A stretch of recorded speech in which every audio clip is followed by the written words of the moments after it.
For Moses to lead the Israelites to Canaan, he needed Joshua. When Moses could not go to battle, Joshua covered up for him. When the arms of Moses got tired in combat, Joshua swiftly moved into action to cover the gaps. For Moses to accomplish his mission, he needed a true and faithful Joshua by his side.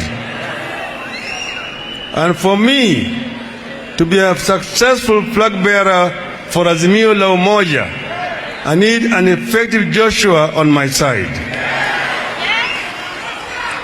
One who will not be a turncoat in the middle of the battle or abandon post for other exploits.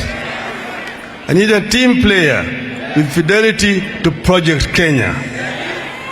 After a long search, accompanied by much reflection and consultation, we have finally arrived at a person fit to occupy the office of Joshua in our republic.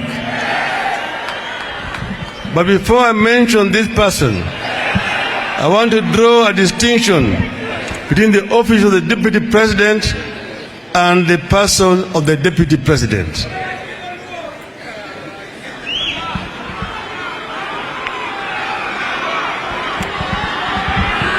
Hello? According to our Constitution, the office of the Deputy President is meant to be the President's workshop. It is meant to be the Principal Assistant's office, meaning that all the heavy lifting is expected to occur here. Like Joshua in the Bible, the Principal Assistant is meant to be a problem solver to the President and not a problem to the President. This office is meant to lighten the burden of the President and to ease the yoke he carries. It is meant to be a workshop where ideas are tested and innovations are incubated. It is also the President's last line of defense administratively. If office of the Deputy President is a workshop, the person who holds this office must bear certain characteristics. This person cannot be a competitor to the President. They have to complement the President. The person has to be a co-worker and a co-creator with the President. And following intense consultations, we have decided that the holder of this office has to be a woman.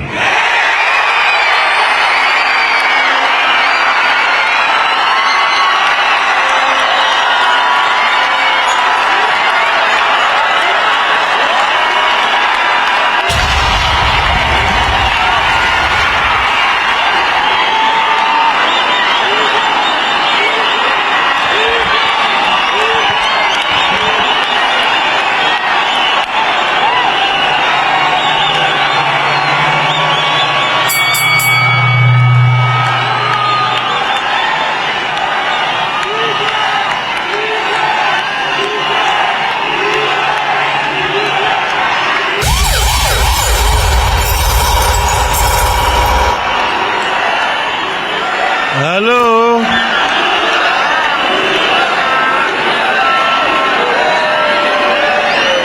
Hello? I will continue. After 60 years of independence, we cannot be the male domination. We cannot excuse the male domination of the executive. For the first time in the history of our republic, and on the 7th multi-party election, history is calling us to close the gender gap in our country. History is calling on us to reciprocate the struggles and fidelity of our women. History is calling on us to produce our first woman deputy president. Hello? Tafadhali kimya. Tafadhali vijana.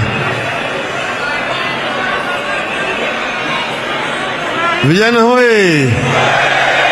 Mama hai. Tunaendelea. And I now want to describe to you the person. At the age of 24, this woman was appointed a magistrate to adjudicate on matters of men. A few years later, she became the youngest woman to be elected a member of parliament in central Kenya. And she went on to serve in the capacity for 20 years. Of these 20 years, she was a cabinet minister for 6 years, serving in different portfolios. The woman we offer as the proposed deputy president is also known to have incredible credentials in the fight for our second liberation. In 1990, for instance, I was arrested and placed in detention without trial. At that time, very few lawyers were prepared to represent me. But this woman, then a young lawyer, led a team of 27 lawyers to defend my legal detention.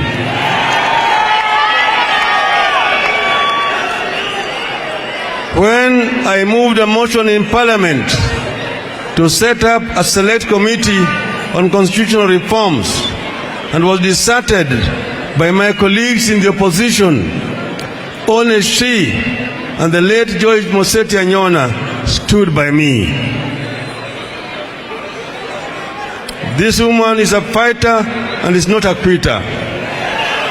This woman has a safe pair of hands, seasoned by the struggle for our second liberation and service to the country in many capacities.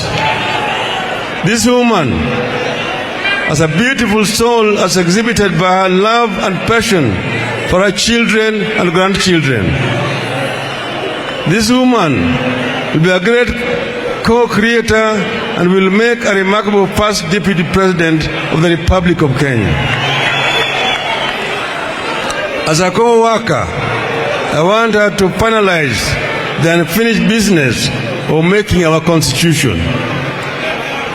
And I want this done because when the late Moi Kibaki and I put for the 2010 constitution, we admitted that it was a work in progress and it needed some further work. Because I am a man of my word, I will task her with the assignment of completing what we started. And I am persuaded that she has the right pair of hands to accomplish this task. My dear Kenyans, cometh the hour, cometh the lady. I have the great honor to announce that I have picked as my running mate and Cabinet Secretary for Justice and Constitutional Affairs, the Honorable Martha Wangari Karua. God bless you.